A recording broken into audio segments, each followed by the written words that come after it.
अस्सलाम वालेकुम। उम्मीद है कि आप तमाम खैरियत से होंगे। आज हम बात करेंगे अपने एक बड़े अजीज दोस्त डॉक्टर मोइनुद्दीन से। दिल्ली इंडिया से हैं।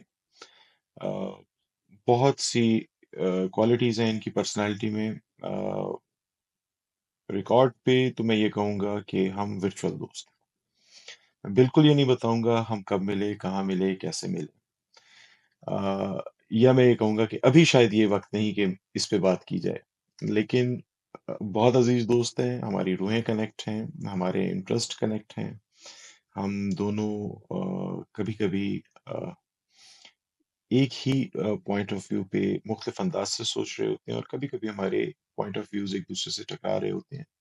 लेकिन खूबसूरती ये रहती है कि उस टकराव में शिद्दत नहीं आती। एक दूसरे के व्यू पॉइंट को हम रिस्पेक्ट करते हैं, समझने की कोशिश करते हैं, एक दूसरे को समझाने की कोशिश करते हैं। आज डॉक्टर मोइन को बहुत देर से ज़हमत दे रहा हूँ और काफ़ी देर से मेरे साथ हैं। हम एक टेक्निकल इशू में फंसे रहे और मकसद सिर्फ ये था कि आज उनसे समझा जा सके कि इंडिया के 2024 के इलेक्शंस, इंडिया की पॉलिटिकल जो लैंडस्केप है उसे, और इसके साथ-साथ हम कोई इंडियन इलेक्शंस के पंडित वाला रोल प्ले करने की कोशिश करें, कोई ज़रबें तक़सीमें लगाएँ। मोदी साहब कह रहे हैं कि अब की बार 400 पार, तो क्या वाक़ई ये 400 पार वाली बात होने जा रही है, दिखाई दे रही है? इसके आसार पैदा हो रहे हैं। और अगर ये 400 पार होता है तो इसमें ऑफ़ कोर्स मेरा पॉइंट ऑफ व्यू ये होगा, या मेरी मेरी कोशिश होगी कि मैं इसे पाकिस्तान के पर्सपेक्टिव में समझूँ कि उसमें बेहतरी के क्या इम्कानात हैं।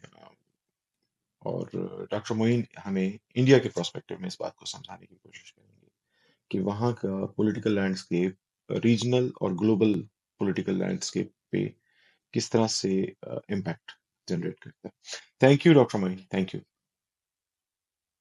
बहुत बहुत शुक्रिया पीर साहब। और ये मौका मैं कहूँगा बहुत अहम है कि हम लोग एक साथ आपके नाजरीन के सामने आ रहे हैं। वैसे तो हम अक्सर बातें करते रहते हैं, बट चूंकि इंडिया में इलेक्शंस हो रहे हैं और पाकिस्तान में मेरी जितनी समझ है बहुत सारे लोग इंटरेस्टेड हैं इंडियन इलेक्शंस में। हम्म। तो आपने एक बहुत अच्छा मौका चुना और बहुत शुक्रिया मुझे इस दावत। अच्छा डॉक्टर साहब, मुझे आप ये बताइए, सबसे पहले तो मैं ये समझना चाहूंगा कि इस वक्त जो आपका दुनिया की सबसे बड़ी जमहूरियत है, 1 बिलियन लोग वोट कास्ट करते हैं, 1 मिलियन के करीब आपके पोलिंग स्टेशन होते हैं, ये गलबन 7 मरहलों में आपका 2 महीनों में इलेक्शन कंप्लीट होता है। तो मुझे थोड़ा सा जी ये समझाइएगा, क्योंकि हमारे यहाँ तो 4 सूबे हैं, एक दिन में इलेक्शन होता है, वो नेशनल असेंबली का भी होता है, प्रोविंशियल असेंबलीज का भी होता है, और उसके बाद फिर सूबाई हुकूमतें। आपके यहाँ स्टेट्स कहलाती हैं, हमारे यहाँ सूबे कहलाते हैं। सूबाई हुकूमतें और नेशनल गवर्नमेंट जो है वो 10 से 15 दिन के अंदर फॉर्म हो जाती है। और हमारे यहाँ फिर केयर टेकर जी सेटअप भी होता है उससे पहले, जो न्यूट्रल वे में इलेक्शन कंडक्ट करवाता है एज पर कॉन्स्टिट्यूशन। आपके यहाँ ये केयर टेकर सेटअप भी नहीं होता, कंटिन्यूटी होती है। पिछली गवर्नमेंट जो है, और ईसीपी जो है वो हम सुनते हैं कि इंडिया का ईसीपी जो है वो खैर, इलेक्शन कमीशन, ईसीपी तो हमारे यहाँ इलेक्शन कमीशन ऑफ जी पाकिस्तान होता है, आपके election commission of of India. India जी ईसीआई इज वेरी जी पावरफुल एंड इंडिपेंडेंट बॉडी। थोड़ा सा मुझे इसका बैकग्राउंड जी। दीजिएगा। देखिए पीर साहब, बहुत ही ज्यादा आंकड़े हैं ये बताने के लिए कि इंडिया को जो तमगा मिला है एक लार्जेस्ट डेमोक्रेसी का, एक लार्जेस्ट एग्जिस्टिंग डेमोक्रेसी का, वो ऐसे ही नहीं मिला। 97 करोड़ वोटर्स इस बार हमारे एलिजिबल हैं वोट डालने के लिए। और जैसा कि आपने पहले बताया कि 7 मरहलों में ये इलेक्शंस पूरे होंगे। और उससे भी एक अलग बात यह है, इंटरेस्टिंग बात यह है कि हिंदुस्तान में हमेशा इलेक्शंस होते रहते हैं। 5 साल में तो ये इलेक्शंस जो अब हो रहे हैं, जनरल इलेक्शंस जिसमें हम अपने वजीर आजम हम्म। चुनते हैं, वो होते हैं। इसके अलावा इन 5 सालों के बीच में हमारे स्टेट असेंबलीज के इलेक्शंस होते रहते हैं। और एक जो सबसे इंटरेस्टिंग इलेक्शंस होते हैं जिसमें कि लोकल पार्टिसिपेशन होती है, वो पंचायती राज के इलेक्शंस भी होते हैं। और उसके अलावा म्यूनिसिपल कॉरपोरेशन के इलेक्शंस भी होते हैं। हम्म। तो इलेक्शंस अगर आप देखें तो हिंदुस्तान में एक स्ट्रक्चर ऐसा बना हुआ है डेमोक्रेसी का कि छोटे से लेवल से लेके सबसे छोटे गांव से लेकर दिल्ली के पार्लियामेंट हाउस तक जो लोग हैं वो नुमाइंदे वो चुने हुए ही पहुंचते हैं। तो ये समझिए एक इतनी अच्छे तरीके से हिंदुस्तान के लोगों ने इंटरनलाइज कर लिया है इस प्रोसेस को कि वो एंजॉय भी करते हैं, इसको सेलिब्रेट भी करते हैं। और एक हद तक हमारे जो लीडर्स हैं, पॉलिटिकल लीडर्स या पॉलिटिशियंस, हुँ, लीडर्स तो अब कहा नहीं जा सकता, बहुत सारे लोगों को हुँ, लीडर्स का दौर गया, लेकिन पॉलिटिशियंस जो लोग हैं तो वो लोगों से डरते भी हैं कि कहीं अच्छा। वो अपना वोट दे के उनके बरखिलाफ अ, उनको कहीं रास्ता जानने का ना दिखा दें। तो इसलिए बहुत ज्यादा चांसेस हैं कि इंडियन डेमोक्रेसी लोगों को बहुत चांस देती है कि अगर आपको कोई पॉलिटिशियन समझ में नहीं आ रहा है तो आप उसको बदल सकते हैं। हुँ, अगर सेंटर में नहीं बदला तो आप अपनी स्टेट में बदल दीजिए। अगर स्टेट में नहीं बदल पा रहा है तो अपनी म्यूनिसिपैलिटी में बदल दीजिए कम से कम। ठीक और है। अगर वो भी नहीं हो पा रहा तो आप जिस गांव से शहर में चल के आए हैं उस गांव में बदल दीजिए। हुँ, तो ये एक हिंदुस्तान का डेमोक्रेटिक सिस्टम है, जिसका जेनिथ, जिसका पीक जो है वो जनरल इलेक्शंस हैं जो कि हर 5 साल में होते हैं। थोड़ा-सा इस पे एनलाइट कीजिएगा कि इस मर्तबा इट्स INDIA वर्सेस बीजेपी है या इंडिया वर्सेस बीजेपी है? ये नाम चुना गया है पहले, यूनाइटेड प्रोग्रेसिव अलायंस था, यूपीए था, जिन्होंने समझिए कि हुँ, 2004 से लेके 2014 तक रूल किया। इसको कांग्रेस लीड करती थी इस अलायंस को। इस बार ज्यादातर अमूमन वही पार्टीज हैं, उन्होंने अपना अलायंस बनाया जिसको इंडी अलायंस, जो लास्ट वाला ए है वो अलायंस के लिए है। और चूंकि वो इंडिया पढ़ने में और सुनने में इंडिया लगता है तो इसलिए उसको आमतौर पे लोग इंडिया बोलते हैं। बाकी इंडिया अलायंस है, इसमें कांग्रेस एक लीडिंग पार्टी है, ऑल्दो पिछली बार कांग्रेस को बहुत ज्यादा सीट्स नहीं मिली थी। तो लेकिन यही है कि सबसे बड़ी सिंगल लार्जेस्ट पार्टी अपने आप को कांग्रेस समझ रही है। तो कांग्रेस की लीडरशिप में ये अलायंस बना है जिसको के समझा जा रहा है कि जो एनडीए है, नेशनल डेमोक्रेटिक अलायंस, जो कि बीजेपी लीड करती है, उसको कुछ टक्कर दे पाएगा इस बार। तो ये दो अलायंस हैं मेन जो कि इलेक्शंस लड़ रहे हैं। इसके अलावा अगर देखा जाए तो एनडीए में तो खैर बीजेपी बहुत ज्यादा स्ट्रांग है हुँ, क्योंकि उनकी अपनी सीट्स बहुत ज्यादा आ जाती हैं। हुँ, 200 से भी ऊपर अपनी सीट्स ले आते हैं। कोई भी पार्टी अगर समझिए, देखिए 543, ये देखिए मेरे पीछे शायद गाने बज रहे हैं, कुछ शायद इलेक्शन कैंपेन की कुछ बातें हो रही हैं शायद। तो अगर 543 में से किसी को 200 सीट्स आ जाती है तो समझिए वो एक बहुत बड़ी पार्टी इमर्ज होती है। तो बीजेपी जो कि पिछले दो इलेक्शन से बहुत अच्छा परफॉर्म कर रही है, हुँ, और प्राइम मिनिस्टर मोदी के नाम पे ही इलेक्शन वो जाती है इलेक्शन में। और ये बात कई जगह सच भी साबित होती है कि बहुत सारे कैंडिडेट्स ऐसे होते हैं जो कि दिखते हैं कि अपने बल पे वो इलेक्शंस नहीं जीत पाएंगे, लेकिन बीजेपी और मोदी के नाम पे उनको जनता जो है वोट देती है और हुँ, वो जीत के पार्लियामेंट में आते हैं। हुँ। तो ये दो बड़े अलायंस हैं जो कि टक्कर में हैं एक दूसरे के इस बार। वैसे हम एक चीज़ नोट कर रहे थे डॉक्टर साहब, मुख्तलिफ डिस्कशंस हमारी चल रही थी इंडियन पॉलिटिक्स पे।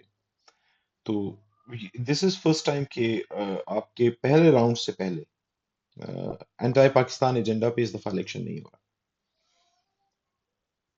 पहले राउंड के बाद, दूसरे राउंड के बाद थोड़ा-सा वो लग रहा है कि जहाँ-जहाँ रूलिंग पार्टी अपनी स्पेस को चैलेंज समझ रही है, वहाँ-वहाँ वो नारे-शारे मार रही है, जज़्बाती कर रही है।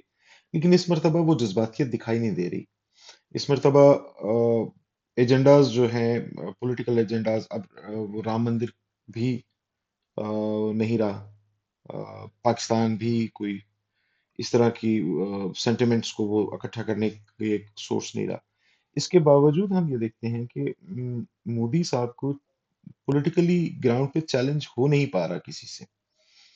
जैसे आपने बताया कि कांग्रेस लीड कर रही है इंडिया अलायंस को। लेकिन अगर हम यूपी में देखते हैं तो जहां से 80 सीट्स आने की उम्मीद है और एक एक एक मेजर चंक आपकी असेंबली में यूपी से आता है रिप्रेजेंटेशन का, वहां पे कांग्रेस ने सिर्फ 17 सीट्स पे कॉन्टेस्ट करने को वो किया। तो क्या स्ट्रेटेजी है कांग्रेस की, अगर if they are leading the alliance, वो किन जगहों पे ज्यादा फोकस देखिए कर रहे वक्त हैं? के हाँ पीर साहब आपका सवाल बहुत अच्छा है, क्योंकि ये सवाल हमको लेके जाता है कांग्रेस के अपने वजूद पर। हम्म। और पिछले 70 सालों में कांग्रेस का अपना वजूद और उसका जो बेस है हम्म। अ, वो बहुत कमजोर हुआ है। एक नेचुरल प्रोसेस भी है, हम्म। टॉइनबी की भी थ्योरी है कि हिस्ट्री और सिविलाइजेशंस बनती हैं, फिर उरूज पे आती हैं, फिर जवाल भी होता है उनका। तो कांग्रेस का मैं जवाल तो नहीं कहूंगा, लेकिन कांग्रेस को बहुत ज्यादा नुकसान हुआ है, खासतौर से पिछले 10-15 सालों में। हम्म। तो अब कांग्रेस के लिए मेन जो लड़ने का तरीका था वो यही था कि किसी से हाथ मिलाए जाएं, हम्म। और किसी ऐसी मजबूत पार्टी से हाथ मिलाए जाएं जो कि बीजेपी को टक्कर दे सकती है। ठीक है। मैं इस पे बाद में आऊंगा, पहले मैं आपके इस सवाल पे आता हूं कि ट्रेडिशनली एंटी पाकिस्तान रेटरिक रहता था इंडियन इलेक्शंस में, या अब क्या बदलाव आया है? ऐसा कुछ फिलहाल अभी तक 2 राउंड हो चुके हैं, देखने को नहीं मिला। ये बात सच है कि पाकिस्तान और मोहम्मद अली जिन्ना का इस्तेमाल हिंदुस्तानी पॉलिटिशियंस बहुत खुले हाथ से करते हैं जब भी उन्हें वोट चाहिए होते हैं। इस बार असल में हालात देखिए थोड़े, मैं ये कहना चाहूंगा कि थोड़े इसलिए बदले हैं कि इस बार इंटरनल पॉलिटिक्स जो है इंडिया की, अगर देखा जाए तो उसमें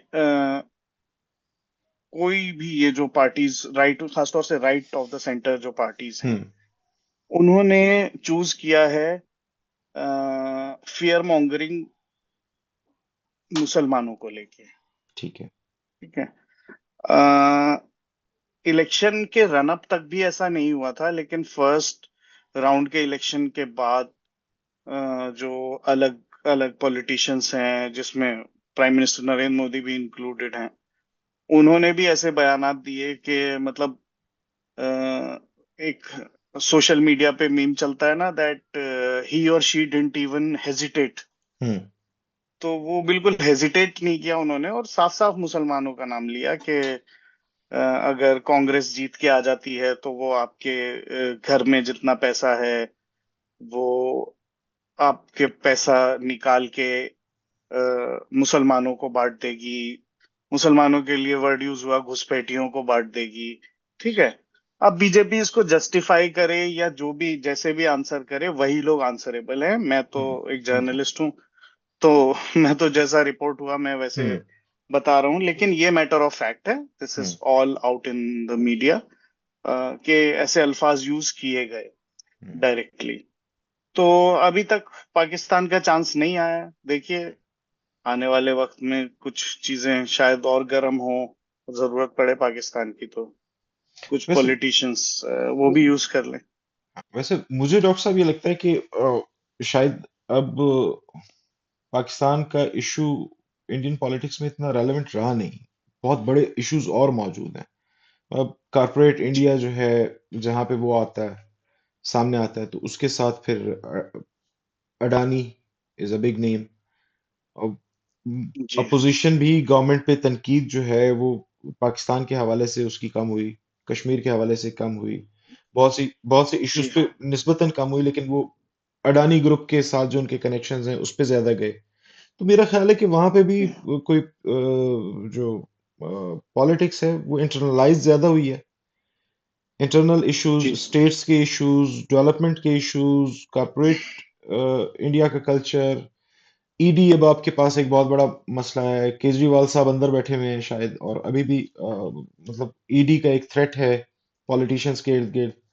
और हम तो जो पाकिस्तान की सियासत में हम जिन चीज़ों पे तनकीद करते थे, और वो एक हमारे यहाँ बड़ा लतीफ़ा चलता था, बाद में मीम भी बनी, कि वॉशिंग मशीन्स लगती हैं, जो वॉशिंग मशीन में से वॉश हो जाता है वो मिस्टर क्लीन है, उसको मिस्टर क्लीन की चिट मिलती है। अब वो लगता ही है कि आपने भी हमसे कुछ सीख लिया है।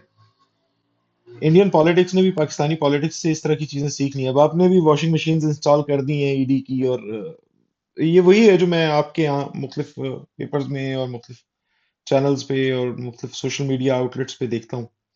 ये ओपिनियन वहीं से बन रहा है, मेरे पास तो इंफॉर्मेशन का सोर्स वो नहीं, पड़ोसियों की कारकर्दगी पे नजर तो रखनी चाहिए, और कुछ अच्छी बुरी चीजें इंसान सीखता ही है।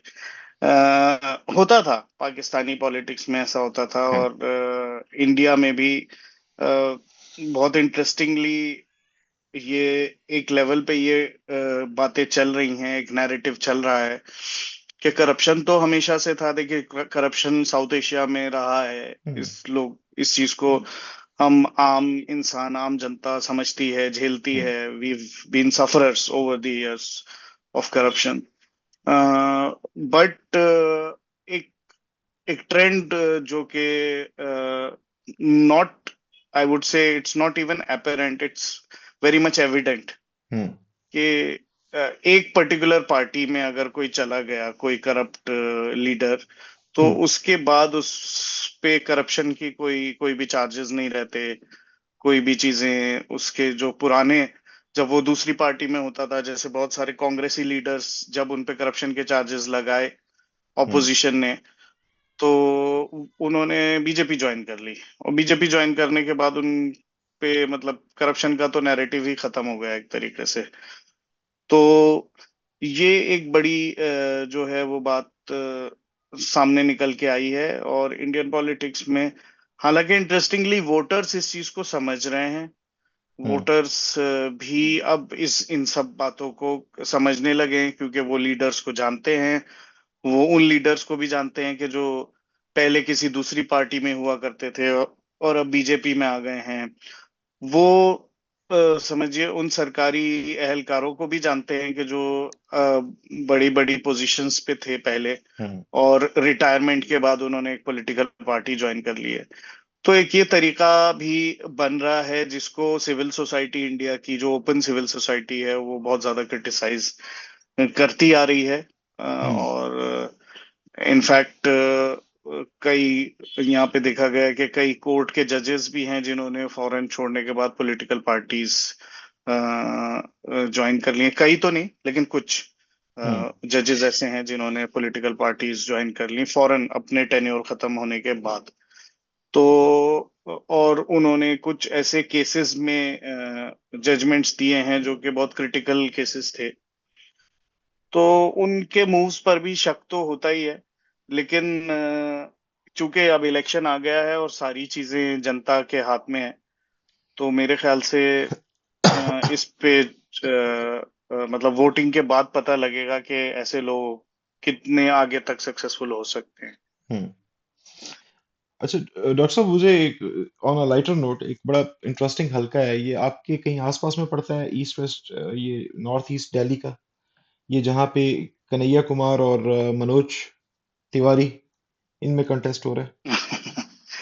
हाँ, ये समझिए ईस्ट दिल्ली जो है, नॉर्थ ईस्ट दिल्ली, वो एक बड़ी पॉपुलेशन यहाँ पे रहती है of people who come from eastern Uttar Pradesh and Bihar. ठीक है। तो लोकल लिंगो में पूरबिये बोला जाता है उनको, पूरब से आते हैं, ठीक है। तो बोला जाता है कि हाँ भाई पूरब से रहने वाले लोग हैं। विच इज ऑल्सो और known as Hindi belt, right, in India. नहीं, इंटरेस्टिंगली ये हिंदी बेल्ट भी नहीं है, क्योंकि इन सब जगह मतलब इनकी अपनी लोकल लैंग्वेजेस हैं, जिसमें भोजपुरी है, नॉर्दर्न बिहार में मगही बोली जाती है, फिर मैथिली बोली जाती है सेंट्रल बिहार में। इसी तरीके से थोड़ा ईस्टर्न यूपी में चले जाएंगे तो वहां पे भी भोजपुरी हम्म। वगैरह बोली जाती है।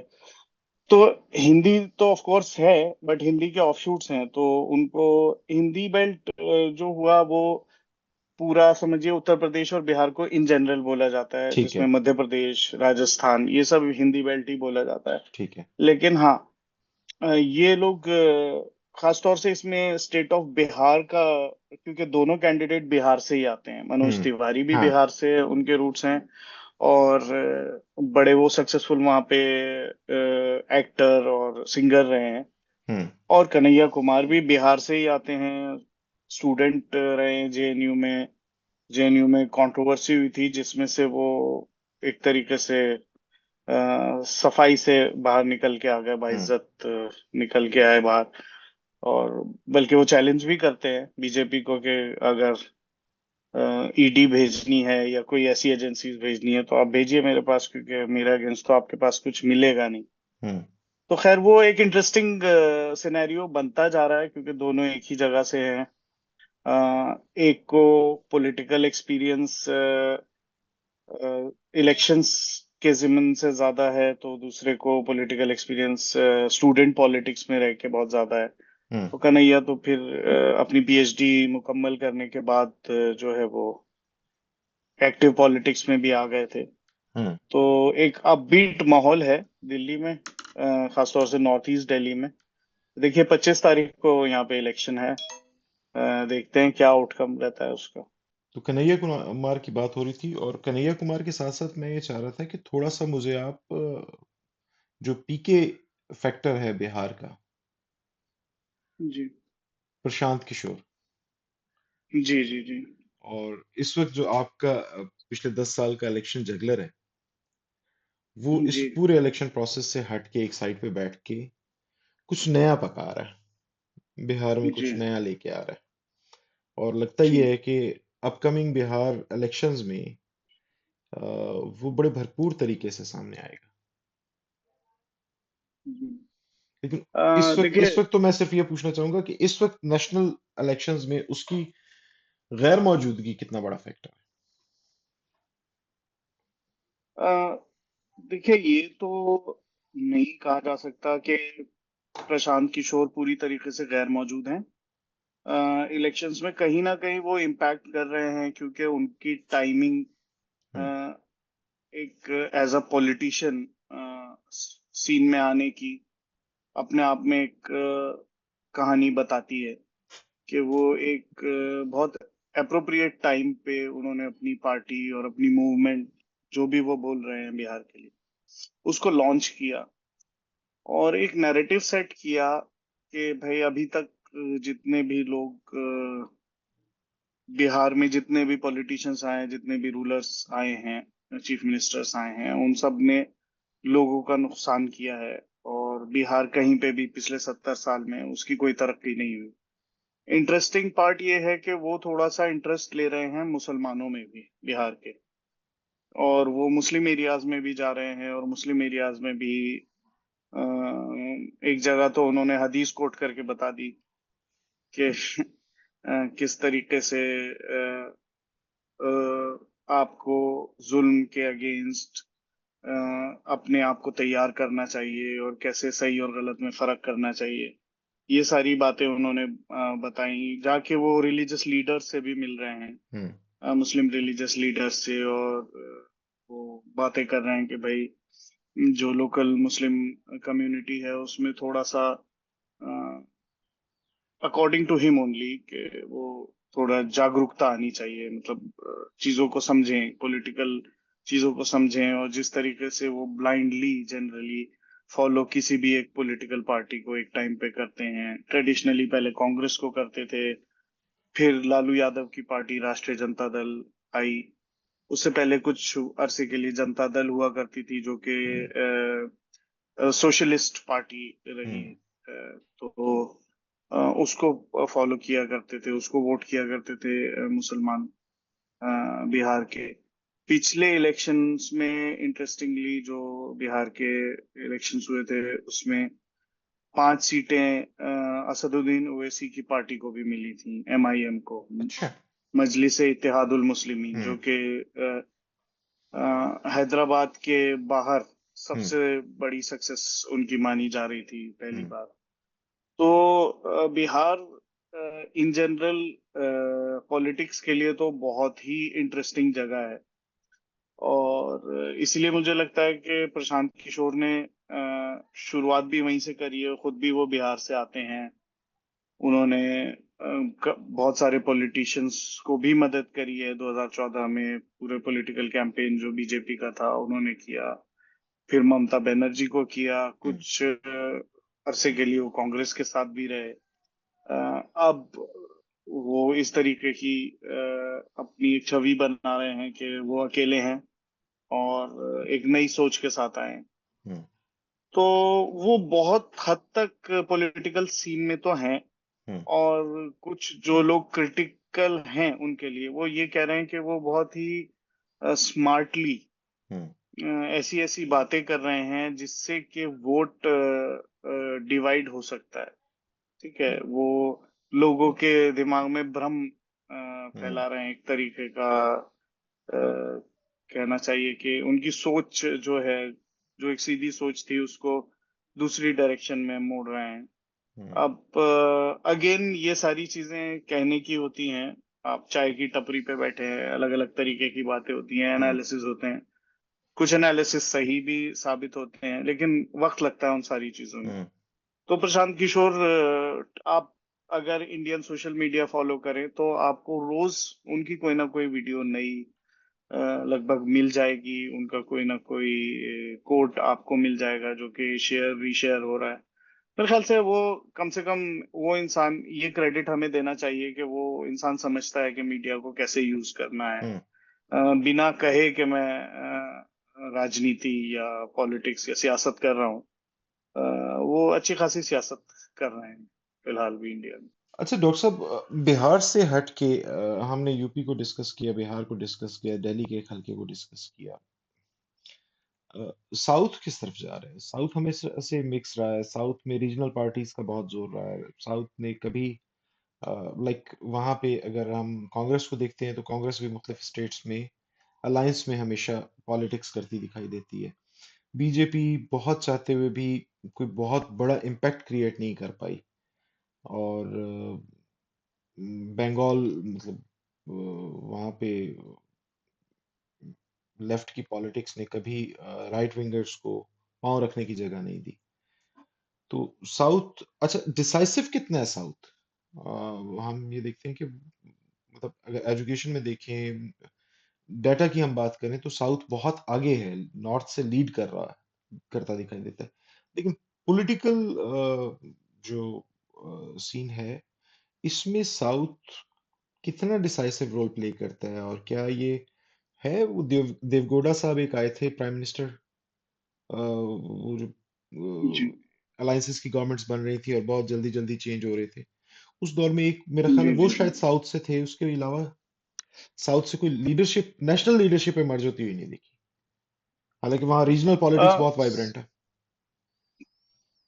नहीं, साउथ ने हिंदुस्तान को बहुत अच्छे अच्छे लीडर्स दिए हैं। हमारे एक बहुत नामचीन prime minister PV Narasimha Rao south से ही आए हैं, ठीक है।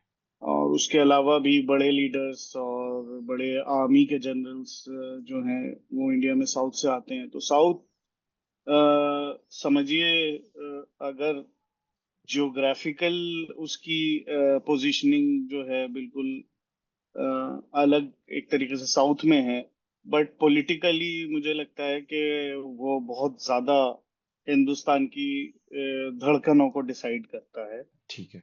कि किस तरफ हिंदुस्तान जाएगा, किस तरफ हिंदुस्तान की पॉलिटिक्स जाएगी। और जैसा कि एक बीजेपी का जगरनॉट चल रहा था, हम्म। या चल रहा है एज वी स्पीक, हम्म। अगर बीजेपी के मुखालिफिन को किसी भी खित्ते से उम्मीद थी तो वो साउथ ही था, कि वो ठीक साउथ है। में जाके रुकेगा वो हम्म। जगरनॉट। और क्योंकि साउथ में देखिए ट्रेडिशनली एक वक्त था कि भाई हम्म। कांग्रेस के नेशनलिस्ट लीडर्स थे तो साउथ में उन्होंने अच्छी पॉलिटिक्स करी। हम्म। लेकिन उसके बाद रीजनल पार्टीज आई वजूद में, और रीजनल पार्टीज अब बहुत ज्यादा स्ट्रांग हैं, आइडियोलॉजिकल हैं, ठीक और वो चैलेंज करती हैं किसी भी ऐसे नैरेटिव को जो कि इंडिया को किसी एक डेफिनेशन में रखे। मेरी बात का गलत मतलब ना निकाला जाए, इसलिए मैं कुछ वजाहत कर दूं हम्म। कि साउथ हमेशा चैलेंज करता है अपने ऊपर हिंदी थोपे जाने को, ठीक है। अपने ऊपर नॉर्थ इंडियन कल्चर थोपे जाने को। ठीक ठीक है। है ना? और कोई भी ऐसी बात हो जो कि साउथ के अपने रिच कल्चर, अपने हम्म। रिच रिलीजन, अपने रिच ट्रेडिशन को चैलेंज करता है। देखिए, साउथ में भी हिंदू हैं, हम्म। मेजॉरिटी हिंदू हैं, हम्म। ठीक है, उनका अपना रिलीजन है। साउथ में एथीस्ट बहुत हैं। अगर आप हम्म। चले जाएं तमिलनाडु हम्म। जैसी जगह में, जहाँ पे बहुत ही स्विफ्ट और बहुत ही स्ट्रॉन्ग बिलीफ वाले ब्राह्मण्स रहते हैं, हम्म। तो वहां पे उतने ही स्विफ्ट बिलीफ वाले एथीस्ट भी रहते हैं, ठीक है। जो कि नॉन बिलीवर्स हैं, और जो कि किसी भी रिलीजन में, पर्टिकुलरली हिंदुइज्म में और हिंदुइज्म के जो कल्चर्स हैं, कास्ट सिस्टम वगैरह, उसमें बिल्कुल बिलीव नहीं करते। तो साउथ की जो अभी रूलिंग पार्टी है तमिलनाडु की, जो कि तमिलनाडु में करीब 40 सीट्स हैं, 39 सीट्स हैं, हम्म। जो कि एक बड़ा नंबर है।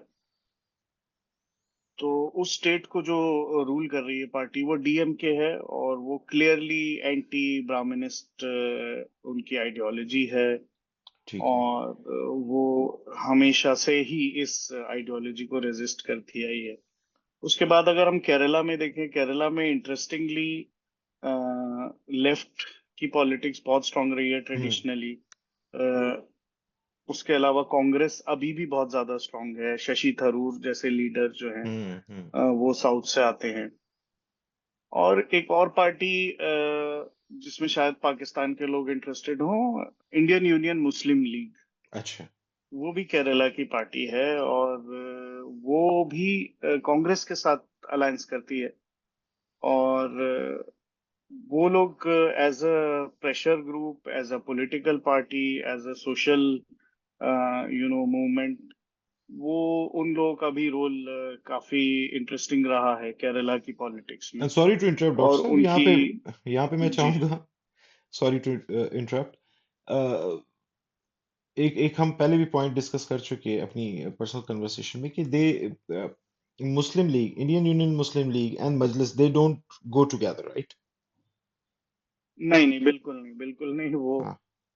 मतलब दैट्स एन अगर इंटरेस्टिंग किसी को एंगल। ना पता हो, हाँ। हाँ, अगर किसी को ना पता हो तो शायद वो समझे कि दोनों पार्टीज के नाम में मुस्लिम है, और दोनों हाँ। के बानी और करंट लीडरशिप मुस्लिम है, तो वो मतलब एक ही पार्टी को सपोर्ट करते होंगे, या एक ही पार्टी उनको एक्सेप्ट भी करती होगी। इंटरेस्टिंगली कांग्रेस ने इंडियन यूनियन मुस्लिम लीग को हमेशा से एक्सेप्ट किया है, हम्म। और मजलिस को, एमआईएम को हमेशा रिजेक्ट किया है।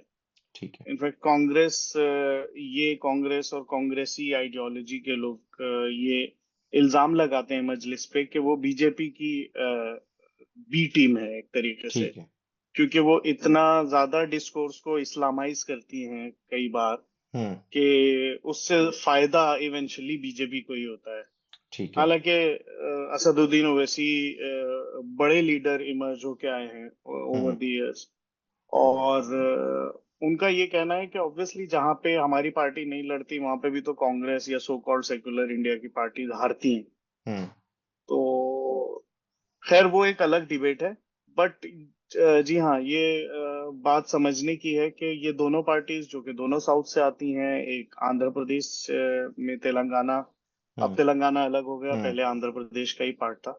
हम्म। तो एक तेलंगाना से आती है और एक केरला से आती है, लेकिन दोनों की पॉलिटिक्स, अगर कभी दोनों को मौका मिलेगा, तो शायद वो पाकिस्तान में मुस्लिम लीग नून और तहरीक इंसाफ की तरीके से आमने सामने होंगी। That's interesting. That's interesting. जी।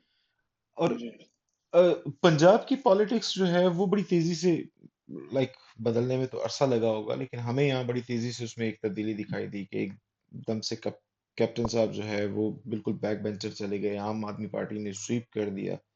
और फिर उसके बाद एक नौजवान जो है वो दोबारा उसने वहां पे तहलका मचाया, फिर उसके बाद वो अरेस्ट हुआ, फिर वो, तो ये कोई, चूंकि बिल्कुल हमारे बॉर्डर पे बैठे हुए हैं, पंजाबी हैं, और हमें पता है हमारी तरह के जज्बाती लोग हैं। तो आप क्या देख रहे हैं कि पंजाब में इस वक्त बीजेपी, कांग्रेस, सिद्धू साहब हमारे यहाँ बहुत मशहूर हैं, ऑफ कोर्स वो now he is in Congress, तो लोग फॉलो करते हैं, सिद्धू को फॉलो करते हैं, लोग पंजाब की पॉलिटिक्स को फॉलो करते हैं, तो आप क्या देख रहे हैं कि पंजाब में इस वक्त क्या चल रहा है? कांग्रेस, बीजेपी, आम आदमी पार्टी, कौन कहाँ खड़ा हुआ? देखिए पंजाब में जैसा आपने बोला जज्बाती लोग हैं, ये बात सच्ची है कुछ चीजों में। हम्म। लेकिन पॉलिटिक्स में पंजाब के लोग बहुत मेच्योर लोग हैं। हम्म। और इतने मेच्योर हैं कि वो अपने जज्बातों को बिल्कुल दरकिनार कर देते हैं जब उनके राइट्स की बात आती है। ठीक। क्योंकि अगर वो जज्बाती होते तो पंजाब में रूलिंग पार्टी होती अकाली दल, हम्म। शिरोमणि अकाली दल, हम्म। जो हम्म। कि बिल्कुल एक सिख पार्टी है, हम्म। ओवरटली सिख पार्टी है। लेकिन वो इक्तदार में बहुत वक्त से नहीं है। हाँ। उनको पंजाबी वोटर्स ने हरा दिया था। अ, एक वक्त उन्हें मौका भी मिला, हम्म। उनको रूल करने का मौका भी मिला। लेकिन जब पंजाबी वोटर्स ने देखा कि भाई ये शिरोमणि अकाली दल सिर्फ सिखिज्म के नाम पे हम्म। अ, वोट नहीं ले सकती, हम्म। तो उन्होंने उनको हरा दिया। उसके बाद कांग्रेस को मौका मिला, हम्म। कांग्रेस ने भी रूल किया। तो जब फिर पंजाबी वोटर्स ने देखा कि कांग्रेस ने भी कैप्टन अमरिंदर सिंह को वहां पे चीफ मिनिस्टर बनाए रखा, राजा एक रॉयल खानदान के हम्म। इंसान थे। लेकिन ले दे के बाद फिर वही वोटर के मूड पे आती है। हम्म। जब दिल्ली में आम आदमी पार्टी आई, हम्म। तब से माहौल आम आदमी पार्टी ने वहां बनाना शुरू किया। और इस चीज का फायदा उठाया कि कोई भी रूलिंग पार्टी जो है पंजाब के वोटर के दिल को समझ नहीं पा रही है ठीक है। बेसिकली। क्योंकि पंजाब में बहुत सारे इश्यूज हैं। देखिए नशे का एक बहुत बड़ा इशू है, हम्म। एक माइग्रेशन का इशू है। माइग्रेशन जहां तक साउथ एशिया में लोग सेलिब्रेट करते हैं, हम्म। माइग्रेशन के साथ जुड़ी हुई एक डार्क रियलिटी है कि माइग्रेशन क्यों? हाँ। भाई माइग्रेशन तो मजबूरी में हो रही है हाँ। कि यहाँ पे लोगों के वसाइल शायद पूरे नहीं हैं हम्म। कि जिससे वो नौकरियां कर सकें, या सिक्योर फील नहीं करते। बहुत हम्म। सारी ऐसी चीजें हैं, बहुत सारे सबके अपने अपने अलग रीजंस होते हैं। तो पंजाब में भी माइग्रेशन बहुत ज्यादा है। ठीक है। और उससे रिलेटेड भी बहुत सारी चीजें हैं। पंजाब ने भाई मिलिटेंसी को भी देखा, एक टाइम में खालिस्तान मूवमेंट को भी देखा। अब जो कि समझिए फिलहाल उस चीज पे थोड़ा सा रोक लगाया। आपने उस नौजवान की भी बात करी, जो एक नौजवान बीच में जो उठे थे। लेकिन इंडियन स्टेट इन सब चीजों को मैनेज आसानी से करने का मादा रखती है। और इंडियन स्टेट ने किया भी है मैनेज। बस जहां तक सवाल ये है कि वोटिंग का, कि कोई भी अगर पार्टी अपने आप को वहां स्ट्रांग समझ रही है तो वो गलती कर रही है। और पंजाब को अगर आपको रूल करना है तो पंजाबी वोटर्स के वाकई में हम्म। फिर जज्बात पे आना पड़ेगा, कि उनके दिल को आपको जीतना पड़ेगा। क्योंकि फाइनली वो वोट जो है, जब तक सेटिस्फाई नहीं होते, वो वोट और किसी मुद्दे पे नहीं देते, कि जब तक उनको बहुत बेसिक नीड्स उनकी फुलफिल नहीं हो रही। और इसके साथ साथ डॉक्टर साहब, अब मैं उस पे आना चाहूंगा। लाइक, मोदी साहब नारे लगा रहे हैं, बीजेपी नारे लगा रही है, उनका अलायंस जो एनडीए है वो नारे लगा रहा है कि अब की बार 400 पार। लेकिन क्या हम्म। वाकई आपको लगता है कि इस वक्त जो डाइवर्स सिचुएशन है और जिस तरह से रीजनल पार्टीज रीजनल इश्यूज पे इंगेज कर रही हैं वोटर को, प्रशांत किशोर जैसे लोग भी बिहार में, जो जो इस वक्त वो एक पूरी कैंपेन लीड कर रहे हैं, वो भी ये है कि मुद्दे की बात करें, आप पार्टी को छोड़ दें, आप पर्सनालिटीज को छोड़ दें, आप देखें वोट दे क्यों रहे हैं, और फिर आप जिस मुद्दे के लिए वोट दे रहे हैं उस मुद्दे पे आप को रिजल्ट्स भी मिलेंगे। तो क्या आपको लगता है कि वाकई बीजेपी इस वक्त इतनी स्ट्रांग फुटिंग पे आज की डेट में खड़ी हुई है कि वो 400 पार कर जाएगी? अ, कुछ लोग कहते हैं कि अगर ये सवाल 3-4 महीने पहले पूछा जाता तो शायद वो हाँ करते इसके लिए। ठीक है। क्योंकि ऐसा लग रहा था हम्म। कि 400 तो खैर देखिए, कोई भी नंबर जो होता है वो अपने आप में मतलब एक एक टारगेट, एक इमेजिनरी नंबर होता है। वो उन्होंने बीजेपी के कैंपेन मैनेजर्स ने हो सकता है वो नंबर दिया हो, लेकिन प्रैक्टिकली लोगों को लग रहा था कि बीजेपी बहुत सारी सीट्स इस बार जीत सकती है, क्योंकि ऑपोजिशन की तरफ से कोई तैयारी ही नहीं दिख रही थी। हुँ, कोई तैयारी नहीं दिख रही थी। हुँ, तो लोगों को ये लग रहा था इलेक्शन से, मतलब अगर आप जनवरी में ये सवाल करते तो हाँ, लोगों को लग रहा था कि हाँ भाई ये हो सकता है, अगर 400 बोल रहे हैं तो हो सकता है ले आए। हुँ, लेकिन जैसे जैसे इलेक्शन नजदीक आता गया, लोगों ने रियलिटी को चेक किया, लोगों ने ग्राउंड पे जाके बात करी, वोटर्स का मूड समझा। तो अभी I mean as we speak अभी 2 राउंड हुए हैं। हुँ, तीसरा राउंड 7 तारीख को है, हुँ, 7 मई को। तो 2 राउंड में अभी तक जो रिफ्लेक्शंस आ रहे हैं वो ये हैं कि 400 तो खैर दूर की कहानी हो गई। हुँ, अ, एक कंफर्टेबल जीत भी शायद फिलहाल मुश्किल लग रही है एनडीए के लिए। उसको फाइट करना पड़ रहा है एक एक सीट पे। हुँ, भाई कुछ सीट्स तो चलिए गिवन होती हैं कि भाई हुँ, जहां से प्राइम मिनिस्टर नरेंद्र मोदी या होम मिनिस्टर अमित शाह या डिफेंस मिनिस्टर राजनाथ सिंह लड़ रहे हैं।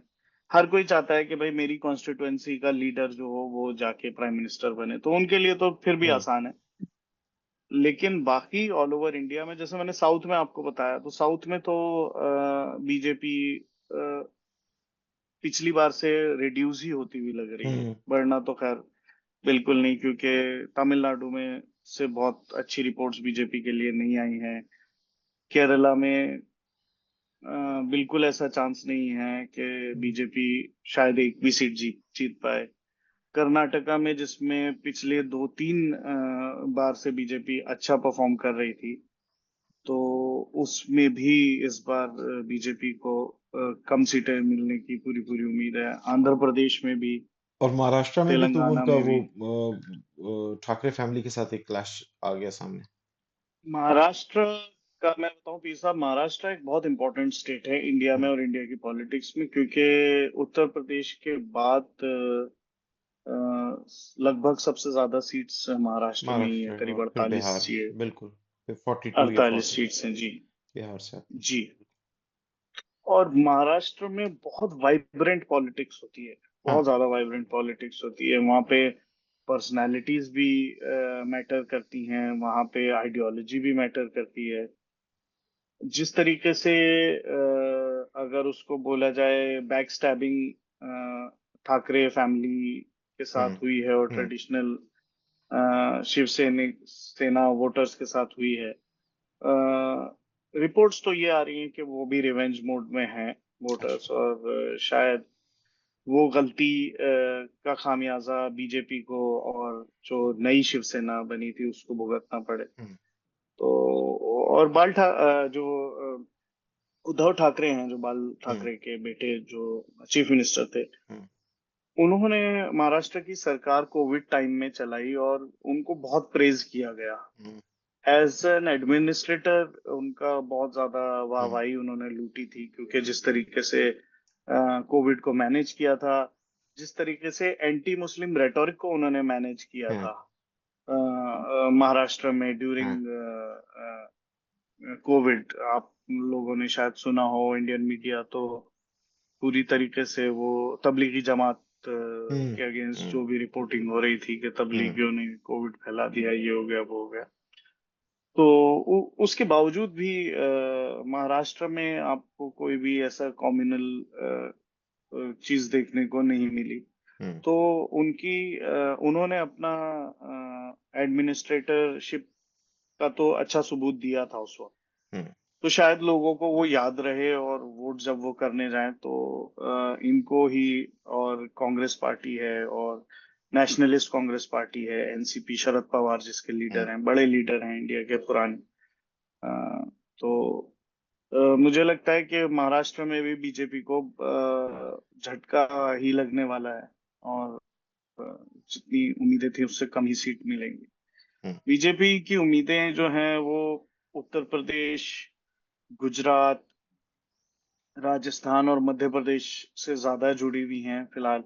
लेकिन उत्तर प्रदेश में भी जैसे कहानी चल रही है, अभी मैं पिछले हफ्ते ईस्टर्न उत्तर प्रदेश में था, हुँ, कई डिस्ट्रिक्ट्स में वहां पे था, लोगों से बात भी करी। तो अगर लोग जैसा बोलते हैं कैमरे पे या जर्नलिस्ट से जैसी बात करते हैं, अगर उनका अमल वैसा ही रहा तो बीजेपी के लिए मुश्किल हो रही है उत्तर प्रदेश में अच्छा भी। यूपी में भी? 80 में, जी जी जी, तो 80 में से अगर उनको 50 सीटें भी मिल जाएं तो इस बार वो ये मानेंगे कि उन्होंने अच्छा किया है। क्योंकि मतलब उत्तर प्रदेश प्राइवेटली तो लोग में और कम भी ड्यू बोल रहे हैं। ड्यूल फैक्टर है ना उत्तर प्रदेश में। मोदी के साथ-साथ योगी सरकार भी है। तो ऊपर मोदी सरकार है, नीचे हाँ वहाँ पे योगी सरकार है, तो बहुत मजबूत अपने आप को वहां पे प्रिटेंड करते हैं। नहीं, लोकल पॉलिटिक्स के देखिए अपने न्यूआंसेस भी हैं। लोग खुश हैं, हिंदुस्तान खुश है कि इवेंचुअली राम मंदिर वजूद में आ गया। हाँ। अब वो एक इलेक्शन का मैटर रहा नहीं, हम्म। जो चीजें बननी थी वो बन गई। बन गई मेरे अब। ख्याल से शायद अगले इलेक्शन मेरे ख्याल से शायद अगले इलेक्शन में मुद्दा हो कि राम मंदिर का एडमिनिस्ट्रेशन कैसा चल रहा है। ठीक है। ठीक है ना, क्योंकि हम लोगों के यहाँ तो ये चीजें होती हैं भाई। अब लोगों को वहाँ पे फैसिलिटीज चाहिए, सफाई चाहिए, एयरपोर्ट चाहिए। हम्म। बहुत अच्छा रेलवे स्टेशन बनाया है अयोध्या का, इट्स लाइक एन कि एयरपोर्ट। अच्छा उसको बना दिया सर। हाँ, काफी काफी अच्छा उन्होंने बनाया है, मैंने देखा भी। और तो अब इसकी मेंटेनेंस आगे अगले 5 साल में कैसे रहती है, तो हो सकता है और ऐसे ही मुद्दे होने भी चाहिए। हम्म। बेसिकली लोगों को तो सिर्फ डेवलपमेंट पे ही वोट देना चाहिए। तो अब ये राम मंदिर वाला मुद्दा खत्म, राम मंदिर खुद वजूद में है। अब राम मंदिर खुद डिसाइड करेगा कि आगे कौन जीतता है, कौन हम्म। हारता है, और कैसे उसका रख रखाव होता है। तो जो डुअल फैक्टर है वो सुनने में इम्पोर्टेंट लगता है, बट जो लोकल न्यूआंसेस हैं हम्म।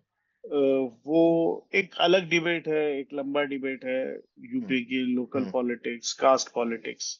हम्म। तो उसमें इस बार लग रहा है कि मतलब जितना के बीजेपी पिछली 2 बार में, it it took the entire narrative beyond caste, hmm. and it was able to get vote from across the caste hmm. lines. तो वो शायद इस बार फिर से रीइमर्ज होता हुआ दिख रहा है। ठीक है। बट अगर तीसरी बार भी बीजेपी उसको पार पा जाती है, हम्म। तो I think in such situations a party truly deserves to lead what the about the country seven forward. Sister लोग स्टेट्स? लोग ये चाहते हैं। डॉक्टर साहब, जो सेवन सिस्टर स्टेट्स हैं जी, ईस्ट, नॉर्थ ईस्ट की, वहां पे मुझे नॉर्थ ईस्ट में। बीजेपी, इवन जी, मुझे कांग्रेस कहीं दिखाई नहीं देती। वो वहां की लोकल। नहीं, नॉर्थ ईस्ट में, हाँ, नॉर्थ ईस्ट के लोग बेसिकली, क्योंकि मतलब ट्रेडिशनली तो वहां पे भी कांग्रेस और लेफ्ट का एग्जिस्टेंस रहा है। बट उनके लोकल इश्यूज हैं, सिक्योरिटी है, अगेन बॉर्डर स्टेट्स हैं। अभी तो मणिपुर में पिछले ऑलमोस्ट 1 साल से यस। बहुत ज्यादा वायलेंस चल रही है, yes. which unfortunately has not become election issue in India. But लोग पूछ रहे हैं, ऑल्टरनेट मीडिया पे लोग पूछ रहे हैं, सड़कों पे लोग बात तो करते हैं ऑब्वियसली सिक्योरिटी की। तो वहां पे seats, in terms of making an impact on national politics, unfortunately it has a lesser number of seats. तो उतना उसका इम्पैक्ट तो नहीं बनेगा। और लेकिन हाँ ये है कि अगर जैसे राहुल गांधी ने अपना जो यात्रा थी उनकी, जो न्याय यात्रा जो उन्होंने भारत जोड़ो यात्रा बोली, तो उसमें वो नॉर्थ ईस्ट वगैरह भी गए थे। ठीक। तो आई थिंक उन्होंने एक कोशिश करी लोगों से कनेक्ट करने की, बीइंग ठीक। On ground. अब वो किस तरीके के रिजल्ट्स उनके लिए लेके आता है, again it has to be seen with the results that Congress get And in one that of region. one of the very few interesting candidates, Kangana Ranawat from Himachal Pradesh, and she is like, वो तो actress तो वो है by profession, और she जी comes जी from जी। हिमाचल। और फिर अब वो पिछले कुछ अरसे में अगर उनके वो कैरियर को भी देखें तो प्रोपेगेंडा और नेशनलिस्ट काइंड ऑफ मूवीज में वो ज्यादा एज प्रोड्यूसर भी हाँ उन्होंने हाँ किया। हाँ तो she was planning this all for her political career और द पॉलिटिकल कैरियर मूव। तो अब उनकी जो वो है स्पीचेस हैं उनमें भी वो काफी फायरी होती हैं। हाँ, मतलब शायद उनके दिमाग में पॉलिटिक्स हो, लेकिन मतलब इतनी ज्यादा वो फेक न्यूज और फेक प्रोपेगेंडा को इन्होंने पेडल किया है हाँ, इतने सालों में, पिछले 3-4 साल में खास तौर से। देखिए, नेशनलिस्ट तो बहुत सारे लोग हैं। नेशनलिस्ट तो गांधी जी भी थे, नेहरू जी भी थे। नेशनलिस्ट होना या नेशनलिस्ट तो पेट्रियोटिक डॉक्टर साहब होना आप भी कोई हैं, आपके अबाव कोई अजदाद भी हैं। एग्जैक्टली कोई When you chose to कोई stay गलत in India, बात you were Indian nationalist. नहीं। That was बिल्कुल, your ये तो हमें choice. बताया ही गया Yes. है हमेशा, हाँ, that हमेशा was से yes. बताया गया है। तो और हम बिलीव भी करते हैं इसी हाँ, चीज में। तो ये है कि नेशनलिस्ट या पेट्रियोटिक तो होना कोई ऐसी बात नहीं है। It's a given. I think हाँ, that's one of the most important virtues one should have. But fake news और फेक प्रोपागेंडा और एलिगेशंस किसी के ऊपर, हाँ, वो उसमें कंगना रनावत बहुत आगे रही हैं। और वोटर्स ये सारी चीजें समझता है। सोशल मीडिया पे जिस तरीके के मीम्स उनको लेके अब बनते हैं, I think she is not the one who's taken very seriously. हाँ। अगर जीत जाती हैं तो फिर वो कहीं ना कहीं अपने हाथों में किस्मत लिखवा के आई हैं। But you know, in practical terms उनका कोई ऐसा चांस लग नहीं रहा कि वो कुछ जीत पाएंगे। और ये उससे जहाँ पे पहले भी मतलब, हाँ, सॉरी सॉरी, ना ना प्लीज मतलब मैं करेक्ट ये कहना चाह रहा था कि उससे पहले भी ऐसा नहीं, बॉलीवुड एक्टर्स आए हैं, अमिताभ बच्चन पॉलिटिक्स में आए करेक्ट। हैं, इलेक्शन लड़ा है, जीते हैं। गोविंदा हैं, शत्रुघ्न सिन्हा है, बड़ा लंबा करियर रहा है इन लोगों का पॉलिटिक्स में। अमिताभ और गोविंदा का तो फिर भी कम रहा, लेकिन शत्रुघ्न सिन्हा तो एक तरीके से करियर जितना बड़ा उनका करियर एक्टिंग में रहा, उतना ही लंबा करियर उनका पॉलिटिक्स में रहा। राज बब्बर हैं, राज बब्बर गुड़गांव, जो कि सबसे एडवांस सिटीज में से एक है इंडिया की, अ, उससे लड़ रहे हैं। वो कांग्रेस के कैंडिडेट हैं। तो ये लोग भी सब आए हैं, पॉलिटिक्स में रहे हैं, लेकिन मतलब जिस लेवल पे कंगना आके पॉलिटिक्स करती हैं, आई थिंक उसको पॉलिटिक्स तो कहना ही नहीं चाहिए बिल्कुल भी। अच्छा डॉक्टर साहब, ये जिन एरियाज को रिमोट एरियाज या थोड़ा सा बैकवर्ड एरियाज ऑफ इंडिया समझा जाता है और फिर वहां पे सिक्योरिटी सिचुएशन भी छत्तीसगढ़ वगैरह हैं और इस तरह के जो एरियाज हैं, तो यहाँ पे सिक्योरिटी तो चैलेंज है, लेकिन यहाँ पे और सिक्योरिटी चैलेंज होने से ये भी रिफ्लेक्ट करता है कि वो भी मेन स्ट्रीम पॉलिटिकल पार्टीज पे या तो एतमाद नहीं करते उतना, और मेन स्ट्रीम पॉलिटिकल पार्टीज का भी वहाँ इतना इन्फ्लुएंस नहीं है कि वो लोगों को सबको इंगेज करने के काबिल हो सके। तो वहाँ के रीजनल पॉलिटिकल प्लेयर्स जो हैं वो क्या नेशनल पॉलिटिक्स में कोई किरदार अदा करने की तरफ जा रहे हैं, बढ़ रहे हैं? हम फ्यूचर में देख रहे हैं कि कुछ ऐसा हो पाए कि लोगों की democracy is all about people's engagement. जितनी ज्यादा एंगेजमेंट होगी, लोग उतना ज्यादा सेटल होंगे, लोग उतना ज्यादा उनको एवेन्यूज मिलेंगे अपनी बात पहुंचाने के, अपना गुस्सा निकालने के, एक पॉलिटिकल प्रोसेस के थ्रू। तो क्या हम देख रहे हैं कि इन इलेक्शंस में वहां से हम कोई नेशनल पार्टीज को वहां पे ग्राउंड पे देख रहे हो या उनके रीजनल लीडर्स को नेशनल पॉलिटिक्स की तरफ जाते हुए देख रहे हैं? देखिए, ओवर द इयर्स ये इंडियन स्टेट की एक बेहतर बात रही है कि उसने कोशिश करी है कि जो ट्राइबल लोग हैं उन्हें इंक्लूड किया जाए, हम्म, इधर थ्रू रिजर्वेशंस और थ्रू इलेक्शंस और सेवरल अदर कंसेशंस। अभी तो हमारी जो प्रेसिडेंट हैं, वो भी एक ट्राइबल बैकग्राउंड से ही आती हैं। हमारे चीफ मिनिस्टर्स का ही, अभी झारखंड के चीफ मिनिस्टर्स जो हैं, ऑल्दो वो जेल में हैं, हेमंत हम्म। सोरेन, अगेन ईडी एंड जी जी। बीजेपी हाँ। थिंग। जी। तो इस हिसाब से देखा जाए तो इंडियन स्टेट ने उनको इंक्लूड करने की कोशिश करी है।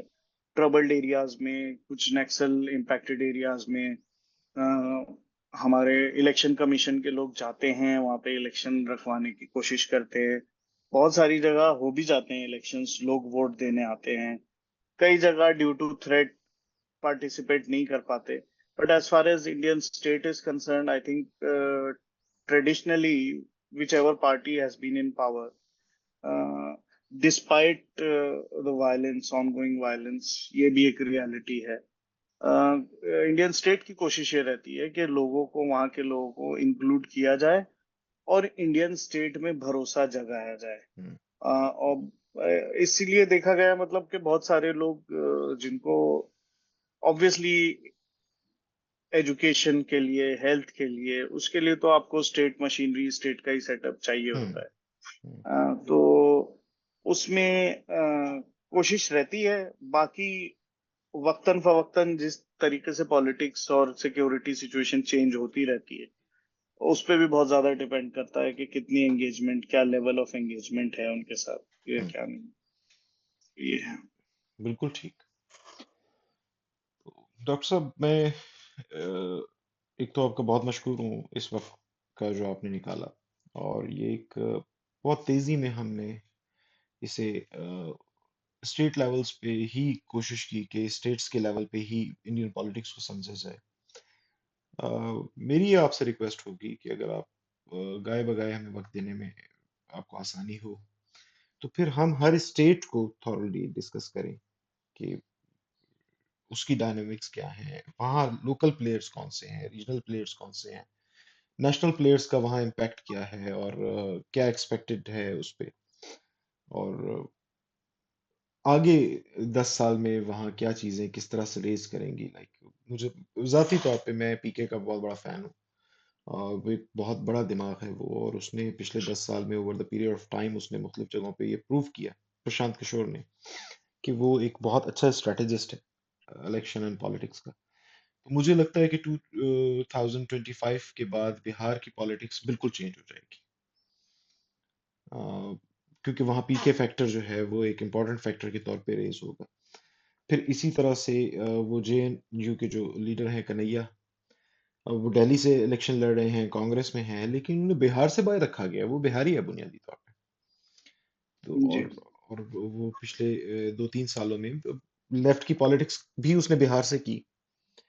अ, उसने अपनी इलेक्टोरल पॉलिटिक्स की इब्तिदा लेफ्ट से और बिहार से की, लेकिन फिर कांग्रेस में आने के बाद उसे बिहार से अलग रखा गया। तो बिहार में भी कहीं कहीं वो चैलेंज, कांग्रेस के अंदर भी उसको चैलेंज के तौर पे देखा जाता है। उस पे बात करना बहुत जरूरी है। तो और वो ऑफ कोर्स ये सब कुछ एक निश्चित में नहीं हो सकेगा, और इन इन जी तमाम फिर डायनेमिक्स सब को बहुत इंटरेस्टिंग बात है।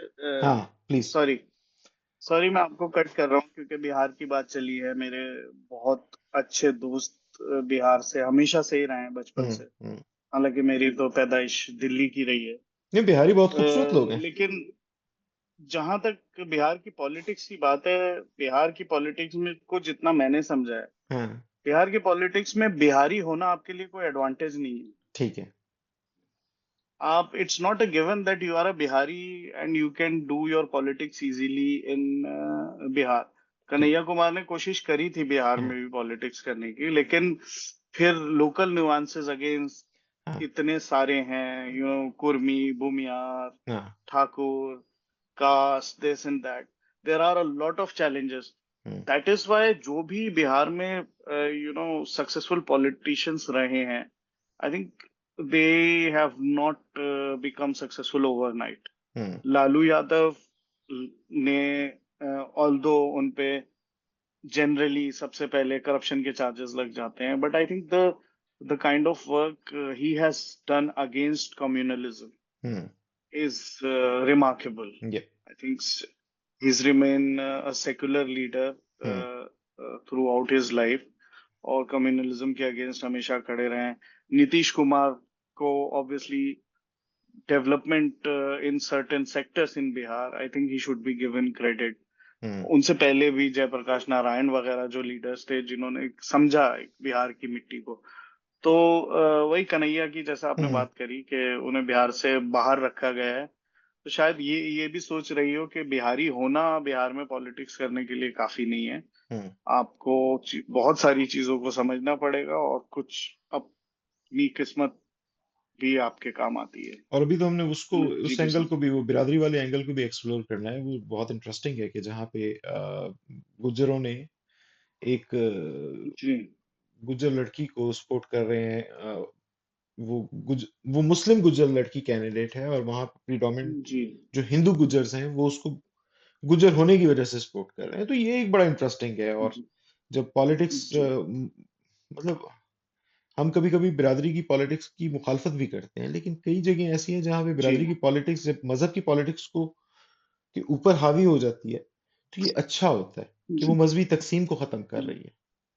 जी जी जी जी बिल्कुल बिल्कुल। और बहुत सारे इलाके ऐसे हैं, दिल्ली से करीब 100 किलोमीटर दूर बहुत सारे ऐसे इलाके हैं जहाँ पे आप जाएंगे तो आपको हिंदू जाट, मुसलमान जाट, हिंदू हम्म। जाट, राजपूत जाट, हिंदू गुजर, हम्म। मुसलमान गुजर, सब मिल जाएंगे। और एक दूसरे के कल्चर का वो इतना ख्याल रखते हैं। उनके अगर आप शिजरे उठा के देखेंगे तो 2-3 पीढ़ियों पहले सबके दादा एक ही थे, हाँ। कुनबा एक ही। तो अगर शादी भी होती है उन लोगों के घरों में, तो अगर मेजोरिटी वेजिटेरियन खाना खाती है, तो चाहे किसी मुसलमान के घर पे हो, तो वो डर से नहीं, लेकिन अपने कल्चर को प्रिजर्व करने के लिए वो वेजिटेरियन ही खाना सर्व करते हैं, जो आम लोग होते हैं सब। ये बल्कि सारी इंटरेस्टिंगली चीजें जोड़ के भी रखते इंटरेस्टिंगली हैं। मैं आपको एक फैक्ट बताऊं। मेरे एक दोस्त हैं, बड़े अजीज, भी बड़े कमाल के सहाफी हैं। पेन नेम उनका वसी बाबा है, मियां आसिफ। अराई बिरादरी से उनका ताल्लुक है। उन्होंने मुझे शेयर किया, और वो वाकई एक लतीफ़ा है मेरे लिए। खैर, शायद ये लफ्ज़ ठीक नहीं है लतीफ़े का उसके लिए, लेकिन एक इंटरेस्टिंग फैक्ट है कि इंडिया में अराइयों अराइयों में हिंदू नहीं होते, लेकिन इंडिया में अराइयों के कोई 1500 लोग ऐसे मौजूद हैं जो हिंदू हैं। और अगर उनका शजरा उठा के देखा जाए तो 2-3 नस्ल पहले वो मुसलमान ओह जी, इंटरेस्टिंग है, बहुत थे। हाँ। इंटरेस्टिंग फैक्ट है वाकई में कि आपको बहुत सारी ऐसी कहानियां यहाँ पे हम्म। मिलेंगी जो कि पॉलिटिक्स को डिसाइड भी करती हैं, पॉलिटिक्स को इनिशिएट भी करती हैं, और पॉलिटिक्स उन फैक्टर से एनरिच भी होती है। हाँ। तो मतलब इंडिया अगेन बहुत इंटरेस्टिंग जगह है। अगर पॉलिटिक्स हाँ। को पढ़ना समझना है तो बहुत चीजें मिलेंगी यहाँ पे। बहुत मजेदार है, बहुत मजेदार। इसीलिए मैं आपसे रिक्वेस्ट करूंगा कि आज तो हम वक्त की तंगी की बाइस इस, और इतना बड़ा मौजूद, मतलब 98 करोड़ वोटर्स की आप बात कर रहे हो, और उनकी कॉन्स्टिट्यूंसीज की और उनकी स्टेट्स की बात कर रहे हैं, तो मुमकिन नहीं कि वो एक निशिस्त में हम उसे सम अप कर पाए। दोबारा आपसे वक्त लेंगे, दोबारा आपको जहमत देंगे, दोबारा आपसे सीखेंगे, दोबारा आपसे समझेंगे। और आपके वक्त का, आपकी मोहब्बतों का बहुत शुक्रिया। थैंक यू डॉक्टर साहब। Thank you. शुक्रिया, शुक्रिया, बहुत बहुत शुक्रिया। मेरा प्यार पाकिस्तान के लिए, और मेरी दुआएं हिंदुस्तान और पाकिस्तानी दोस्ती के लिए। इंशाल्लाह, इंशाल्लाह। Thank you.